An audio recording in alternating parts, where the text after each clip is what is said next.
Saudara, terima kasih Anda masih di Kompas Siang. Israel dan Lebanon menggelar negosiasi langsung di Washington DC dimediasi oleh Amerika Serikat. Pertemuan diplomatik digelar untuk mengakhiri konflik. Pertemuan dipimpin Menteri Luar Negeri Amerika Serikat Marco Rubio, dihadiri Duta Besar Lebanon Nada Hamadeh dan Duta Besar Israel Yeshiel Leiter.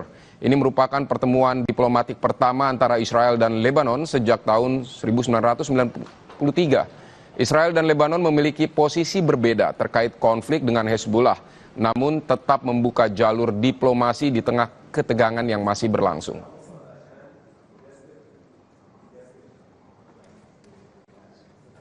And the 20 or 30 years of Hezbollah's influence in this part of the world, and not just the damage it's inflicted on Israel, the damage it's inflicted on the Lebanese people.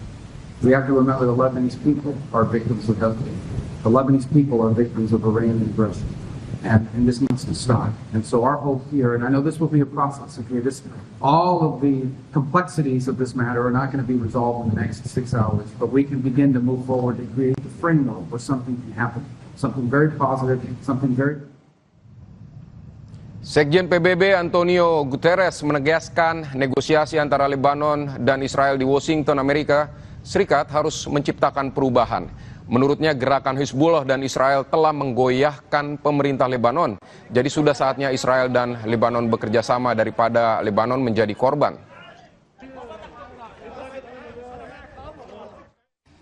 Well, I believe that nobody expects that these talks today will solve all the problems. But I think it will be very important if these talks create the conditions to a change in the way the actors have been developing their activities. So it's time for Israel and Lebanon to be working together instead of Lebanon being the victim of this kind of negative, I would say, negative conjugation of the actions of the Hezbollah and Israel.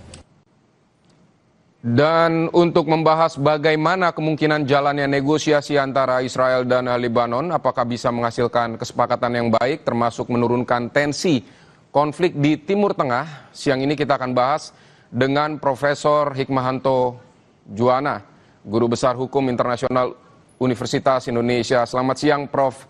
Hik, terima kasih telah bergabung di Kompas Siang hari ini.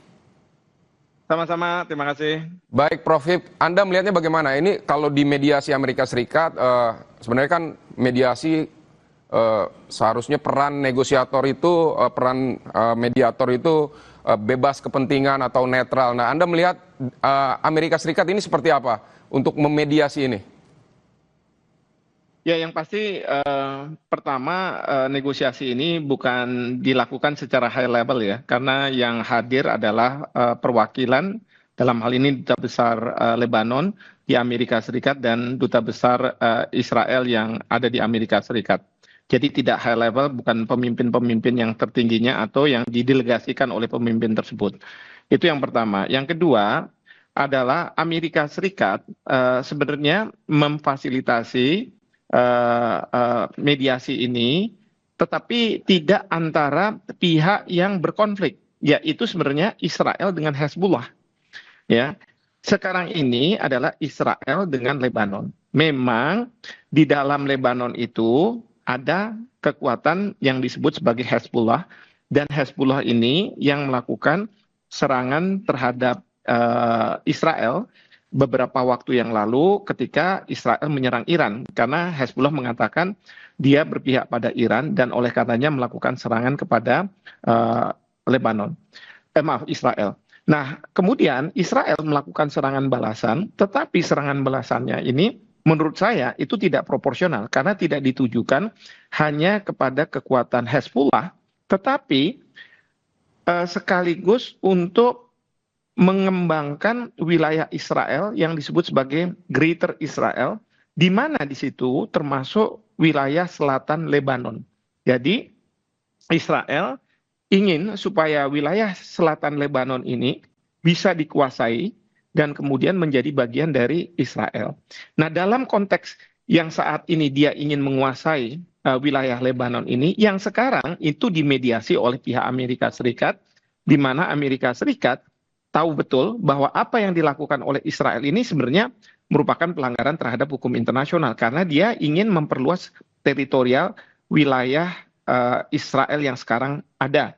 Sama seperti pada waktu ingat Hamas menyerang Israel tanggal 7 Oktober 2023, lalu kemudian Israel mengatakan bahwa saya punya hak untuk membela diri, tapi membela dirinya itu tidak proporsional lagi. Karena yang diinginkan oleh Israel adalah bagaimana bisa menguasai secara efektif wilayah Gaza.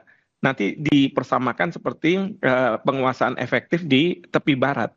Nah, ini yang kemudian oleh pihak Amerika Serikat dimediasi. Memang dari pihak Hezbollah, bukan Hezbollah, dari pihak Lebanon menghendaki agar Israel tidak melakukan serangan ke Lebanon wilayahnya, ya.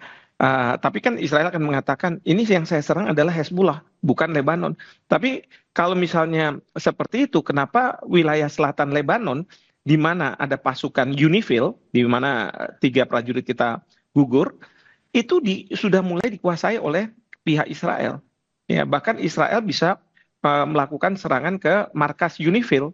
Nah, ini yang tadi barusan saja Sekjen PBB mengatakan, ini memang masalah agak sedikit pelik ya, rumit. Karena perundingan itu antara Hezbollah dengan, sekali lagi, Lebanon dengan Israel, tetapi untuk mengendalikan Hezbollah. Dan selalu yang menjadi alasan Israel menyerang Lebanon bukan karena Lebanonnya, tapi karena Hezbollah. Tapi dalam kenyataannya dia mengambil bagian dari Lebanon. Jadi seperti itu. Prof, lalu kira-kira apa yang diharapkan Israel dari Lebanon terkait Hizbullah dalam perundingan ini? Ya, yang dikehendaki oleh Israel adalah tidak ada serangan dari Hezbollah ke Israel lagi. Dan itu harus dikendalikan oleh Lebanon. Yang terus terang memang sulit bagi Lebanon untuk bisa mengendalikan Hezbollah ini. Karena kekuatannya sedemikian rupa, ya, dan mereka akan sulit untuk mengendalikan. Nah, yang kedua, tentu dari pihak Israel menghendaki agar adanya permanent katakanlah ceasefire, ya, tidak ada lagi serangan-serangan ke Israel oleh Hezbollah. Jadi selain mengendalikan Hezbollah itu, tapi juga menghendaki agar serangan itu tidak akan muncul lagi, dan itu dibebankan kepada pemerintah Lebanon. Sementara dari sisi Lebanon, mereka menghendaki agar wilayah Lebanon tidak diambil, dianeksasi oleh pihak Israel. Baik, kalau dari Lebanon sendiri tampaknya akan kesulitan menghadapi Hizbullah yang selama ini juga memiliki militer sendiri. Apakah ini artinya nanti akan ada, katakanlah, bantuan untuk Lebanon, lebih banyak lagi kekuatan militer untuk mengusir Hizbullah, atau seperti apa menurut Anda, Prof? Ya, kalau selama ini Hezbollah itu kekuatannya itu tidak berasal dari Lebanon, ya, tetapi dari Iran sebenarnya. Maka Iran ini dianggap oleh Israel dan Amerika Serikat mendanai, tanda kutip, pelaku-pelaku teror terhadap Israel. Padahal yang dilakukan oleh Hezbollah, Hamas maupun Houthi itu adalah memastikan wilayah Palestina itu dikembalikan kepada rakyat Palestina dan tidak boleh ada kekuatan Israel atau berdirinya negara Israel di wilayah Palestina. Dan ini sejalan dengan ideologi yang ada dalam sistem mullah di Iran yang menghendaki agar tidak ada yang namanya negara Zionis Israel. Nah, oleh karena itu mereka membantu, mendanai, membiayai, memberikan training-training untuk pasukan yang Hezbollah, Houthi, dan kemudian Hamas. Nah, jadi dalam konteks seperti ini sebenarnya peran dari Lebanon itu sangat minim, ya, kecuali memang wilayahnya dikuasai oleh Hezbollah yang bukan negara. Jadi Lebanon juga tidak bisa mengatakan bahwa wilayahnya diambil oleh Hezbollah, enggak, karena ini bukan negara yang menguasai. Dan sejak tahun 2007 memang ada perdamaian antara Hezbollah dengan Israel, dan kemudian mereka melakukan gencatan senjata, dan di sini pasukan perdamaian PBB itu masuk menjaga gencatan senjata itu. Nah, jadi memang sekali lagi masalah ini menjadi pelik, dan kemudian dugaan saya kenapa sekarang Amerika Serikat menghost untuk dilakukannya negosiasi yang menurut saya juga tidak akan efektif, itu karena syarat dari Iran untuk terjadinya perdamaian dengan Amerika Serikat adalah agar Israel tidak menyerang, sebenarnya bukan Lebanon, menyerang Hezbollah, sekutu-sekutu dari Iran, ya. Jadi tidak menyerang Hezbollah, tapi diinterpretasi oleh Amerika Serikat bahwa yang harus dipertemukan adalah Israel dan Lebanon. Karena kalau Hezbollah kan tidak ada perwakilannya tentu di Amerika Serikat. Baik, berarti kepentingan Amerika Serikat di sini untuk memediasi ini juga apakah terkait dengan upaya mereka untuk memuluskan negosiasi mereka dengan Iran di Pakistan, atau seperti apa, Prof? Iya, betul sekali. Jadi kan kemarin ini pada waktu ada perundingan antara pihak Iran dengan Amerika Serikat, Vance dengan ketua parlemen dari Iran, memang salah satu permintaan dari Iran adalah Israel tidak lagi menyerang sekutu-sekutunya, apakah itu Hezbollah, Hamas ataupun Houthi, ya. Nah, ini yang kemudian Presiden Trump menyampaikan kepada Perdana Menteri Netanyahu untuk mengurangi atau tidak menyerang, tapi dari pihak Israel hanya bisa mengurangi, ya, karena dia ingin bahwa kesepakatan damai ini antara Iran dengan Amerika Serikat tidak terjadi, supaya perang itu terus dilakukan sampai kapan? Sampai Iran di sistem pemerintahannya berganti dari mullah ke monarki, ya, anak dari Shah Iran, Reza Pahlavi, yang akan menjadi pemimpin. Nah, tapi Amerika Serikat tahu bahwa prasyarat dari Iran ini harus dipenuhi. Nah, oleh karena itu mungkin dugaan saya Amerika Serikat di Washington DC mau memfasilitasi pertemuan antara Israel dengan Lebanon. Padahal ini menurut saya agak miss sebenarnya, karena yang sebenarnya harus difasilitasi itu adalah Lebanon dengan Hezbollah, ya.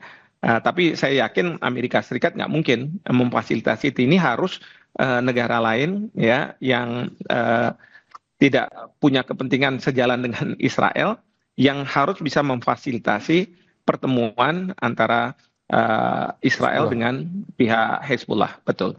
Baik, terima kasih Profesor Hikmahanto Juwana telah berbagi pandangan di Kompas Siang. Selamat bertugas kembali, Prof. Terima kasih. Terima kasih. Saudara, kami juga akan membahas bagaimana jika konflik Timur Tengah tidak segera berakhir. Selengkapnya sesaat lagi.